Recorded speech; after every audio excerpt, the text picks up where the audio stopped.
Hello दोस्तों, नमस्कार। आप सभी का स्वागत हमारे channel Hindi GS practice class by Hemlata में।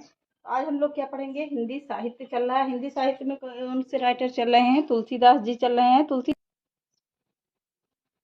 तुलसीदास जी के कुछ रचनाएं मैंने लिखा दिया है। तो अब हम लोग क्या पढ़ेंगे? तुलसीदास की कौन सी रचना कविता वाली हो गई है, और उसके आगे क्या होगी? गीतावली। तो गीतावली में क्या है? तो गीतावली कैसा काव्य है? तो यह एक गीत काव्य है। गीतावली कैसा काव्य है? तो यह एक गीत काव्य है। गीतावली क्या है? गीत काव्य है। इसमें क्या है? कवित्त सवैया छंद है। मुक्तक काव्य है। मुक्तक काव्य है। क्या कैसा है? यह मुक्तक काव्य है। मुक्तक काव्य है। तो गीतावली कैसा काव्य है? तो यह एक गीत काव्य है, मतलब गाने वाला पद है इसमें। इसमें क्या है? मुक्तक काव्य है। और यह क्या है? मुक्तक काव्य है। पॉइंट करके लिखिएगा। इसमें 300 कितने पद हैं? 328 पद हैं। कहीं कहीं और भी ऑप्शन मिलते हैं, 29 पद होते हैं। तो इसमें क्या है? 328 पद राइट है। कितने पद हैं? 328 पद हैं। और इसमें राम के बाल रूप की झांकी है। इसमें गीतावली में राम के बाल रूप की झांकी है। पद कितने हैं? तो 328 पद हैं। इसमें क्या है? वात्सल्य रस प्रधान है। जब बालक के बाल रूप का वर्णन होगा तो उसमें क्या होगा? वात्सल्य रस आता है। तो वात्सल्य रस इसमें क्या है? प्रधान रस माना जाता है। अगला पॉइंट लिखिएगा। गीतावली की रचना सूरदास के अनुकरण पर चित्रकूट में हुई है। इसकी गीतावली की रचना सूरदास के अनुकरण पर कहाँ पर हुई है? चित्रकूट में हुई है। कहाँ पर? तो चित्रकूट में हुई है। भाषा कौन सी है? भाषा ब्रज भाषा है। छंद इसमें कौन सा है? तो कवित्त सवैया छंद है। इसमें कवित्त सवैया छंद है। इसमें क्या है? अगला पॉइंट है, इसमें रामचरितमानस के मार्मिक स्थलों की व्याकरण किया गया है। मार्मिक स्थलों की का क्या किया गया है? व्याकरण किया गया है। इसमें रामचरितमानस के मार्मिक स्थलों का व्याकरण किया गया है। मार्मिक स्थल का मतलब होता है वे बिंदु जिनका तुलसीदास जी क्या करे? विस्तार रचना करना चाहते थे, उसी का वर्णन इसमें किया गया है। कहाँ पर? मार्मिक स्थलों में। अगला पॉइंट है, अगली रचना कौन सी है? जनक वाटिका है। तो जनक वाटिका में क्या है? तो राम और सीता का वर्णन किया गया है। जब जनक की वाटिका में राम जी गए थे तो सीता जी का मिलन हुआ था, तो उसका वर्णन है इसमें। इसमें जनक वाटिका में राम वन गमन का है। जब राम जी क्या हुए थे? बन गए थे, तब का वर्णन है इसमें। दूसरी रचना क्या है? दशरथ का मरण है, यानी दशरथ जी की जब मृत्यु हुई थी तब इसकी रचना की गई है। लक्ष्मण को शक्ति लगने का और भरत का माल्यार्पण।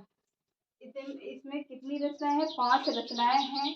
जनक वाटिका, राम सीता का वर्णन है, राम वन गमन का है, और दशरथ का मरण है, राम को शक्ति लगना है, भरत का माल्यार्पण है। तो फिर से एक बार देख लेते हैं गीतावली कैसा काव्य है। तो यह एक गीत काव्य है। इसमें मुक्तक काव्य है। इसमें कितने पद हैं? तो 328 पद हैं।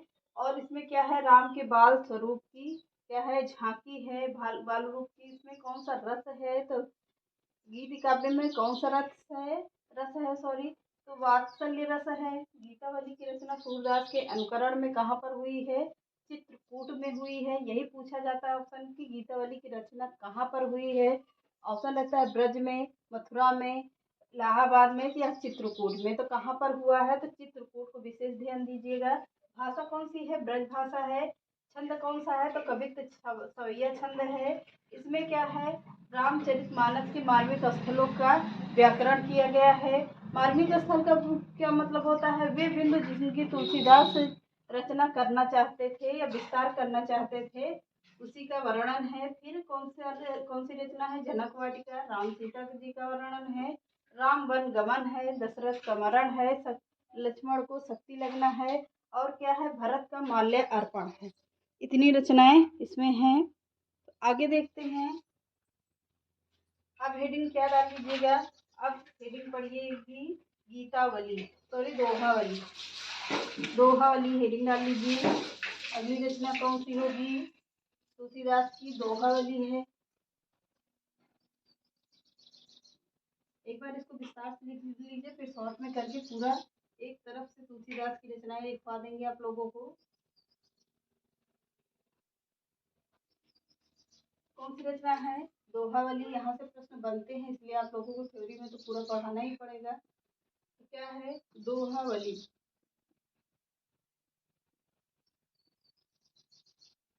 दोहा वाली देख लेते हैं। दोहा वाली में क्या है? इसमें छंद कौन सा है? दोहा है। छंद कौन सा होगा? दोहा छंद है। कितने इसमें पद हैं? तो इसमें 573 पद हैं। कितने पद हैं? 573, 573 पद हैं। 373 पद हैं। इसमें नीति संबंधी दोहों का वर्णन है। ज्यादा इसमें पूछा नहीं जाता है। तो अगला पॉइंट है इसमें नीति संबंधी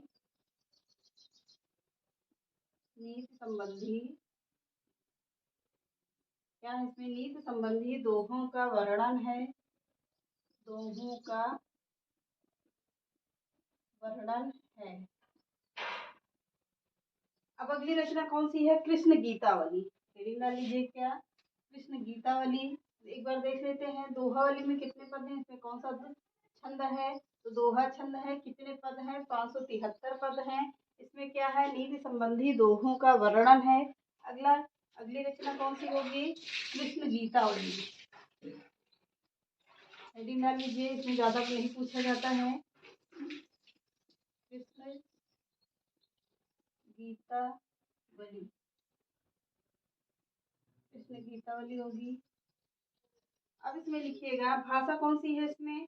इसमें भाषा है ब्रज भाषा है। कृष्ण से आएंगे तो ब्रज से संबंधित कौन सी भाषा आएगी इनकी? तो ब्रज भाषा आएगी। ब्रज भाषा। अगला पॉइंट लिखिएगा चित्रकूट में तुलसीदास की मुलाकात।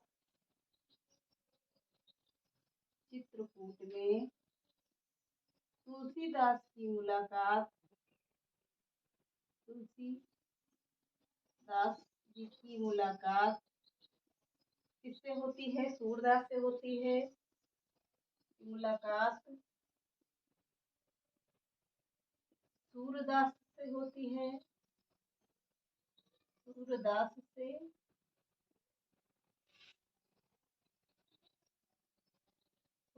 से हुई।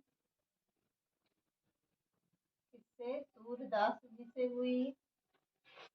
दोनों ने अपने अपने ईश्वर की चर्चा की। दोनों मिले तो क्या किए? अपने अपने ईश्वर की चर्चा किया। अपने अपने ईश्वर की, जो जिसको मानते थे वो राम। तुलसीदास जी किसको मानते थे? राम को मानते थे। सूरदास किससे संबंधित थे? भगवान श्री कृष्ण से संबंधित थे। तो दोनों ने अपने अपने ईश्वर की चर्चा की।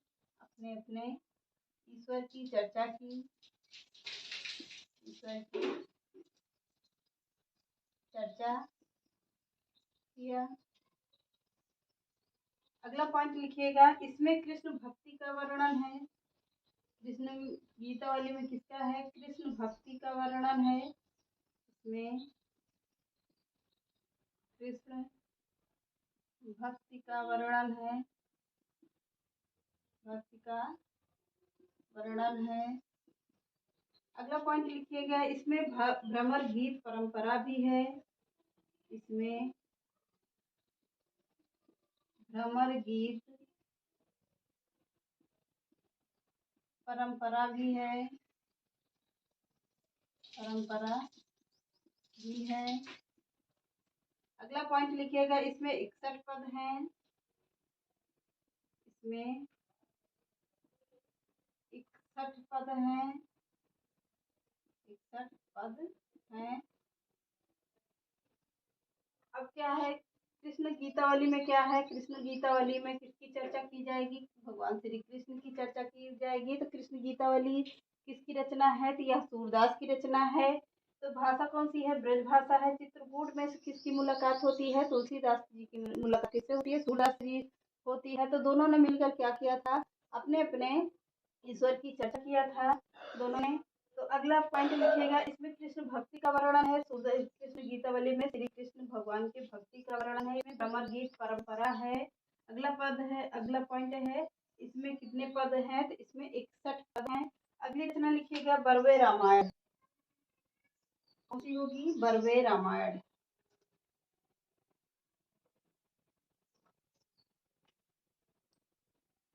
बरवे रामायण, बरवे रामायण। इसमें कितने पद हैं? तो इसमें 69 पद हैं। इसमें कितना है? 69, यानी कि 69 पद हैं। 69 पद हैं। छंद कौन सा है? बरवे छंद है। छंद कौन सा है? तो बरवे छंद है। बरवे छंद है। अगला पॉइंट लिखिएगा, भाषा कौन सी है? अवधी है।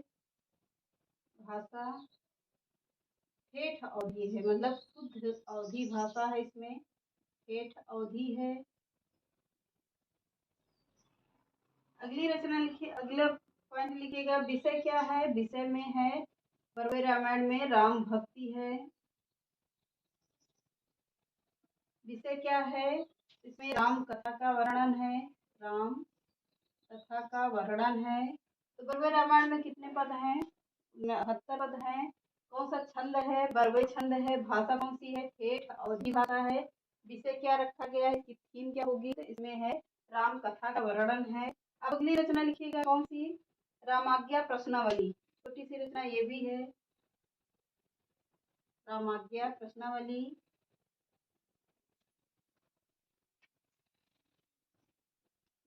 रामाज्ञा प्रश्नावली।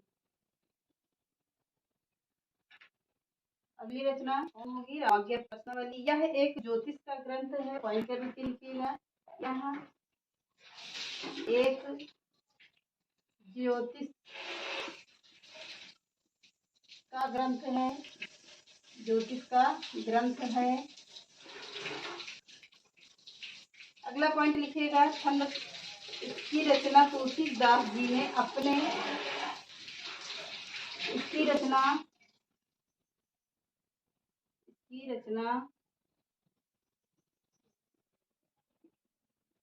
तुलसीदास जी ने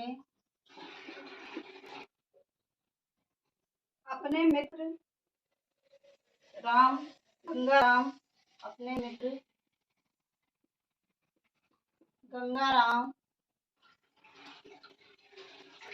गंगाराम ज्योतिषी के कहने पर किया था। गंगाराम ज्योतिषी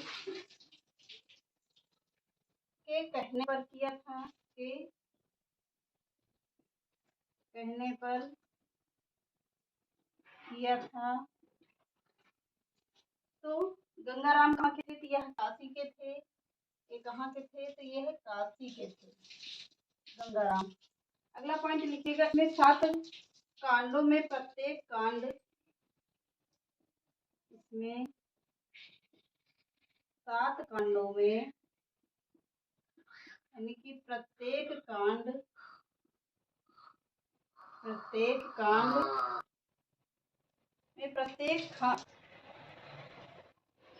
कितने कितने पद हैं? इसमें 49 माइनस 495, 495 माइनस 49 पहले लिखिए, फिर 495 पद हैं।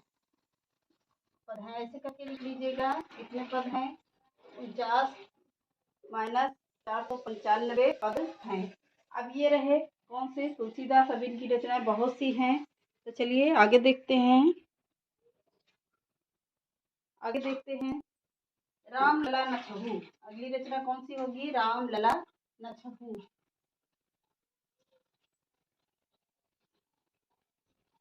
अगली रचना लिखिएगा, रामलला नछहु। कौन सी रचना होगी? रामलला नछहु। छंद कौन सा है? सोहर। राम जन्म पर गाए गए हैं, यानी कि राम के जन्म पर गाए गए हैं। छंद क्या है? सोहर। राम के जन्म पर गाए गए हैं, गाए गए हैं। अगला पॉइंट है 20 सोहर छंद हैं। इसमें कितने हैं? तो इसी में लिख लीजिएगा 20 सोहर छंद हैं। सोहर छंद हैं। भाषा कौन सी है? ठेठ हिंदी है। भाषा ठेठ हिंदी है। अब अगली रचना लिखिएगा वैराग्य संदीपनी। इसी लिख लेते हैं वैराग्य संदीपनी। संदीपनी अगली रचना है। इसमें क्या है? इसमें कितने पद हैं? इसमें 68 छंद में संतों की महिमा। इसमें लिखिएगा इसमें 68 छंद और संतों की महिमा, और संतों की महिमा, संतों की महिमा, उनका स्वभाव और शांति का वर्णन है। महिमा और उनका स्वभाव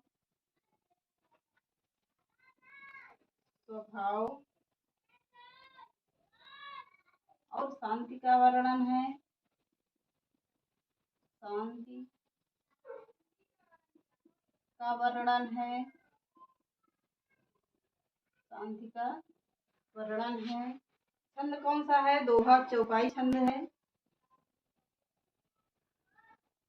छंद कौन सा है? दोहा चौपाई छंद है। कौन सा है? दोहा चौपाई छंद है। ग्रियर्सन ने इस कृति का अनुवाद किया था। अगला पॉइंट होगा, वेरी इंपॉर्टेंट है। किसने किया था? तो ग्रियर्सन ने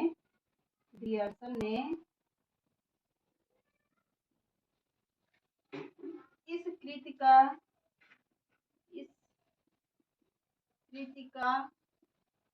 अनुवाद किया था।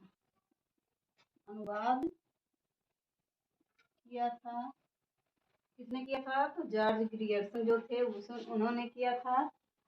कौन सी है? रामलला नछहु। इसमें क्या कौन सा छंद है? तो इसमें सोहर छंद है। जन्म किसके जन्म पर गाए गए थे? भगवान राम के जन्म पर गाए गए हैं। इसमें 20 सोहर छंद हैं। भाषा कौन सी है? ठेठ हिंदी है। अगली रचना कौन सी है? वैराग्य संदीपनी है। इसमें कितने छंद हैं? तो इसमें 68 छंद हैं और संतों की महिमा और उनका क्या है? उनके स्वभाव और शांति का वर्णन किया गया है। कौन सा छंद होगा इसमें? वैराग्य संदीपनी में। इसमें दोहा चौपाई छंद है। अगला पॉइंट है ग्रियर्सन ने इस कृति का अनुवाद किया था। तो चलिए आज के सेशन को यहीं समाप्त करते हैं। चैनल को लाइक करिए, सब्सक्राइब करिए, ज़्यादा से ज़्यादा लोगों को शेयर करिए। नमस्कार।